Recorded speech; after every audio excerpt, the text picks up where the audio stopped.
June மாதம் 22ஆம் தேதி இயேசுடைய திருவுடல் திருரத்த திருவிழா நினைவு கூறப்படுகிறது. ஆண்டவர் தம்முடைய உடலை இரத்தத்தையே நமக்கு உணவாக பானமாக கொடுத்திருக்கிறார். இந்த உண்மையை நாம் அறிந்து கொள்ள லூக்கா நற்செய்தியிலிருந்து நாம் வாசிக்கப்படுகிறது.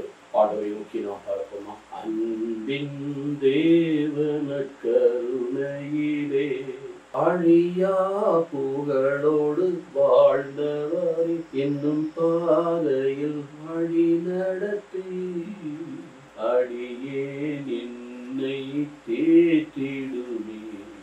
அன்பின் தேவன கருணையிலே. ஆண்டவரே, உமது அன்பின் உணவாக எங்களுக்கு தந்திருக்கிறேன். உங்களுடைய உடல் இரத்தத்தை உணவாக கொடுத்து எங்களை ஆசீர்வதித்து நன்றி செலுத்துகிறோம். இது உங்கள் தரிசனத்தில் அந்த உடலின் மேன்மையும் இரத்தத்தினுடைய மேன்மையும் நாங்கள் கண்டுகொள்ள இந்த அருமையான இந்த பரிசுத்த வாரத்தில் எங்களை பயன்படுத்தும். இயேசுவின் நாமத்தில் மன்றாடுகிறோம் நல்ல தகப்பனே, ஆமென். தொடக்கம் புத்தகம் 14வது அதிகாரம் 18 - 20 வசனங்களும், 1 கொரிந்தியர் 11வது அதிகாரம் 22 - 28 வசனங்களும், இது லூக்கா நற்செய்தி 9வது அதிகாரம் 11 - 17 வசனங்கள் இந்த நாட்களுக்குரிய இறைவாக்குகளாக எடுக்கப்படுகின்றன. அதில் லூக்கா 9வது அதிகாரம் 11 - 17 திருத்தூரில் திரும்பி வந்து தாங்கள் செய்த யாவற்றையும் இயேசுவிடம் எடுத்து கூறினார்கள். அவர்களை மட்டும் கூட்டிக் கொண்டு அவர் தனித்திருப்பதற்கு பெத்சைதா என்னும் நகருக்கு சென்றார். அதை அறிந்த திரளான மக்கள் அவரை பின்தொடர்ந்தனர். அவர்களை அவர் வரவேற்று இறையாட்சி பற்றி அவர்களுக்கு பேசி குணமாக வேண்டியவர்களை குணப்படுத்தினார். பொழுது சாய தொடங்கவே 12 அவர்களிடம் வந்து, இவ்விடம் பாலை நிலம் ஆயிற்று, சுற்றிலும் உள்ள ஊர்களுக்கும் பட்டிகளுக்கும் சென்று தங்கவும் உணவு வாங்கிக் கொள்ளவும் கூட்டத்தை அனுப்பிவிடும் என்றனர். இயேசு அவரிடம், நீங்களே அவர்களுக்கு உணவு கொடுங்கள் என்றார். அவர்கள், எங்களிடம் 5 அப்பங்களும் 2 மீன்களும் உள்ளன, நாங்கள் போய் இத்தனை பேருக்கு உணவு வாங்கி வந்தால் தான் முடியும் என்றார்கள். ஏனெனில் ஏறக்குறைய 5000 ஆண்கள் அங்கு இருந்தனர். இயேசு அவருடைய சீடர்களை நோக்கி, இவர்களை 50 பேராக பந்தி அமர செய்யுங்கள் என்றார். அவர் சொன்னபடியே அனைவரும் பந்தியில் அமர செய்தார்கள். அவர் வந்து 5 அப்பங்களையும் 2 மீன்களை எடுத்து வானத்தை அண்ணார்ந்து பார்த்து அவற்றின் மீது ஆசி கூறி பிட்டு மக்களுக்கு பரிமாறுவதற்கு சீடரிடம் கொடுத்தார். அனைவரும் வயிறார உண்டனர். இஞ்சி துண்டுகளை 12 கூடைகள் நிறைய எடுத்தனர். எனக்கு அருமையான சகோதர சகோதரிகளை, பெத்சைதா பகுதிக்கு செல்லுகிறார். அவர் மக்கள் இவர்கள் தனித்திருக்க வேண்டும் என்று அவர் விரும்புகிறார். ஆனால் மக்கள் ஏராளமாக தேடி வந்ததினால் அவர்களுக்கு இறை வார்த்தையை அறிவித்து இறையாட்சியை பற்றி அவர்கள் பேசி குணமாக்க வேண்டிய குணப்படுத்தினார்.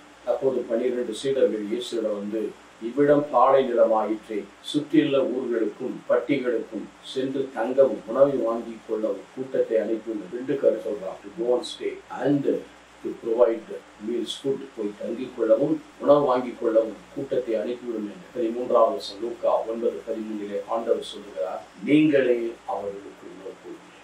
you give them food. you give them food.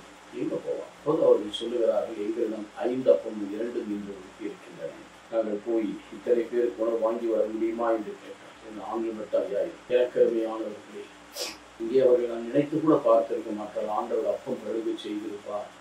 அதற்கு அவர் என்ன செய்கிறார்? வானத்தை அண்ணார்ந்து பார்த்து அவற்றின் மீது ஆசி கூறி மக்களுக்கு பரிமாறுமாறு விட்டு மக்களுக்கு பரிமாறுமாறு சீடரிடம் இறக்கருமையான சகோதர சகோதரிகளே, ஆண்டவராக இயேசு 5 அப்பத்தையும் 2 மீனையும் கொண்டு 5000 பேரை பூசிக்கிறார். அதை வயிறார உண்கிறார்கள். மீண்டும் 12 கூடைகளை நிறைய எடுக்கிறார். 12 என்பது ஒரு முழுமையை காட்டுகிறது. 12 அப்போஸ்தலர் இருக்கிறார்கள். 12 கோத்திரம், யாக்கோபின் கோத்திரம். 12 கூடைகள் நிறைய எடுக்கிறார். மீதியானது ஆண்டவராக இயேசு கிறிஸ்து அவர்களை பார்த்து என்ன சொல், நீங்கள் உணவு எனக்கு அருமையானவர்கள். அவர்கள் கடையில் வாங்க இல்லை, அவங்க அதை படுகை செய்யும் ஆண்டவர் அதை செய்கிறார். இதிலிருந்து என்ன தெரிகிறது? அவருடைய இறைத்தன்மை, தெய்வீக தன்மை காட்டு. அவர் தானே செய்திருக்கலாம் பற்றி, ஆனாலும் கூட வானத்தை அண்ணார்ந்து பார்த்து என்று சொல்கிறார். வானத்தை அண்ணார்ந்து பார்த்து, வானத்தை ஏன் அண்ணார்ந்து பார்க்க? தந்தையை பார்க்கிறார். அவற்றின் மீது ஆசை கூறி தந்தையினுடைய துணையை நாடுகிறார். ஆசை கூறி பிட்டு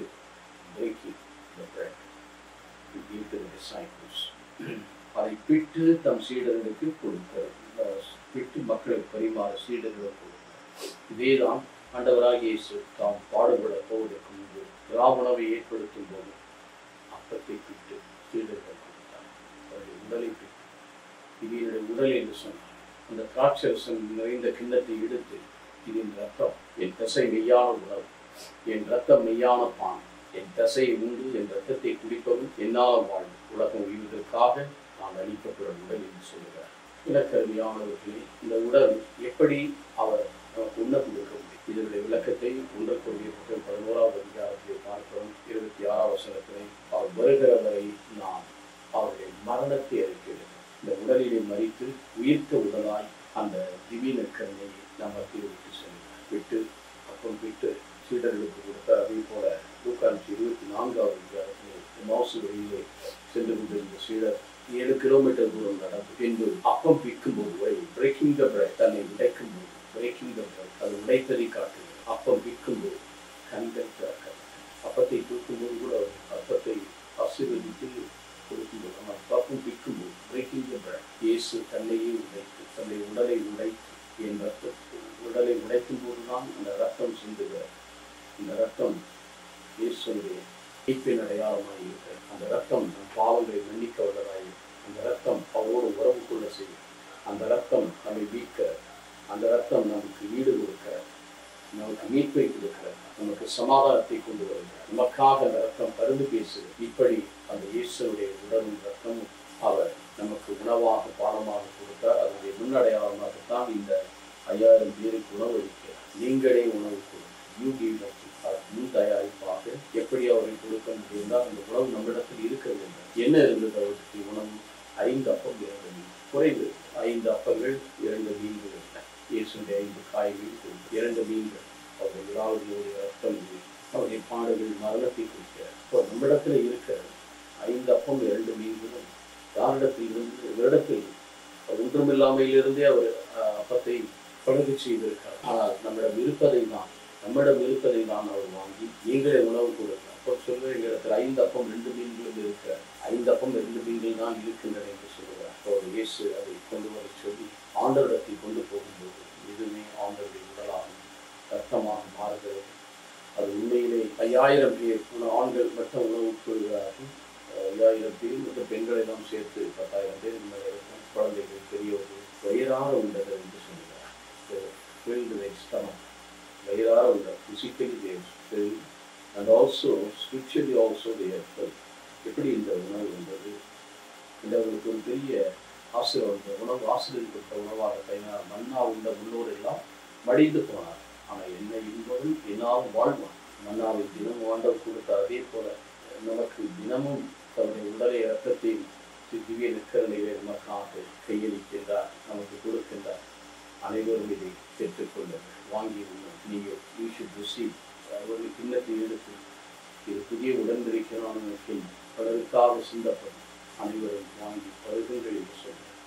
ஆகவே we need to receive and accept the Lord's food. அவருடைய உணவாக அவரையே நாம் பெற்றுக்கொள்ளும் போது நாம் அவருடைய உடலாய் மாறும், அவருடைய ரத்தமாய் மாறும். ரத்தம் என்னென்ன அடையாளத்தை குறிக்கிறதோ அந்த வல்லமையை நாம் பெறுகிறோம். அவர் உடலாய் மாறுவது கிறிஸ்து இயேசு என்ற மனநிலை குறித்து என்று ஐந்தரை சொல்வது போல நமக்கு அந்த கிறிஸ்து என்ற மனநிலை நம்முடைய வாழ்விலை நிறைவு பெற்றதாய் நம் வாழ்வில் என்றும் வழிநடத்தக்கூடியதாயிருக்கும். அப்படி ஆண்டவருடைய உடலாய் நாம் மாறும். நம் ரத்தம் பாவ சோதனைகள் பலவீனங்களிலும் விடுதலை பெற்று மன்னிக்க ரத்தமாக, இதோ அன்பு செய்யக்கூடிய ரத்தமாக, மன்னித்து பழிவாங்க பிறருக்கு வாழ்வு கொடுக்கிற ரத்தமாக உடைய ரத்தம் இயேசுவின் ரத்தமாக மாற நாம் எடுத்துக் கொடுப்போமா?